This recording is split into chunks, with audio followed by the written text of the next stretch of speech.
যে অবসরপ্রাপ্ত সেনা কর্মকর্তারা যদি সেদিন মাঠে না নামতেন হতো না। সেখানে মাস্টার মাইন্ড হওয়ার জন্য যারা প্রতিযোগিতা করছেন, বরং আমরা একটা ওয়েবসাইট খুলে দেই না কেন, যে আপনারা কারা কারা মাস্টার মাইন্ড হতে চান অ্যাপ্লাই করেন, আমরা আপনাদেরকে সবাইকে মাস্টার মাইন্ড ঘোষণা দিয়ে দেব।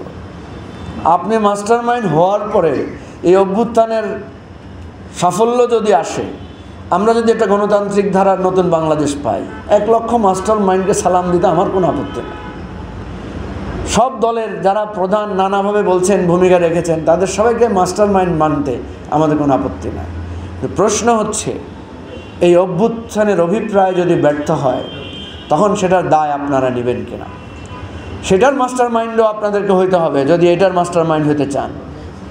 সুতরাং আমাদেরকে মনে রাখতে হবে, এই স্রোতের বিনিময়ে, জীবনের বিনিময়ে যে অর্জনটা আমরা করেছি, সেটার জন্য একটা জাতীয় ঐক্য কার্যকর অর্থে, শুধু মৌখিক গলাবাজির ঐক্য না, কার্যকর অর্থে ঐক্যের জন্য আপনারা যারা ভূমিকা রেখেছেন, আপনাদের কাছে আমি আবেদন করব, আমাদের সেনাবাহিনীর ঐতিহ্য রক্ষা, সম্মান রক্ষার জন্য আপনারা ভূমিকা রাখবেন এবং জাতীয় নেতৃবৃন্দের যেখানে অনৈক্য দেখবেন সেখানে আপনারা কথা বলবেন দলমতের ঊর্ধ্বে উঠে, সেটাই আপনাদের কাছে আমাদের আবেদন।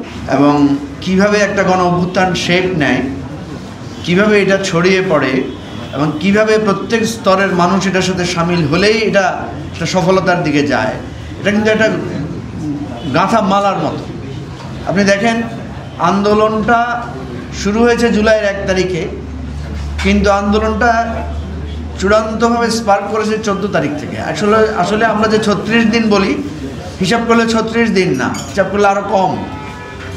14 জুলাইতে শেখ হাসিনা এসে যখন বললেন যে রাজাকারের নাতিপুতিদের চাকরি হবে নাকি, that was the first time যে মেয়েরা হল থেকে বেরিয়ে এসেছে রাতের বেলায়।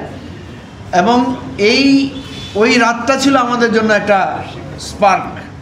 দেন আবু সাইদ, দেন মুগ্ধ, দেন সেনাবাহিনীর অফিসারদের নানা জায়গা থেকে শিল্পী, সাহিত্যিক, এবং এরপরে এটা একেবারে আপনি যদি দেখেন স্পন্টেনিয়াসলি এটা ছড়িয়ে পড়েছে। এখানে বলেছি যে অবসরপ্রাপ্ত সেনা কর্মকর্তারা যদি সেদিন মাঠে না নামতেন হতো না। সেখানে সেনাবাহিনীর সমর্থনের কথাটা আছে। আমি অনুরোধ করেছি যে সেখানে যাতে অবসরপ্রাপ্ত সেনা কর্মকর্তাদের আন্দোলনের কথাটা, মোশাররফের সাথে আমি এখন একটু আলাপ করেই এই কথাটা আমি বলেছি।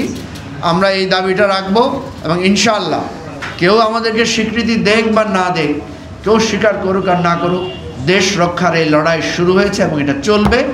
আমরা ইনশাআল্লাহ সেটা জারি রাখবো।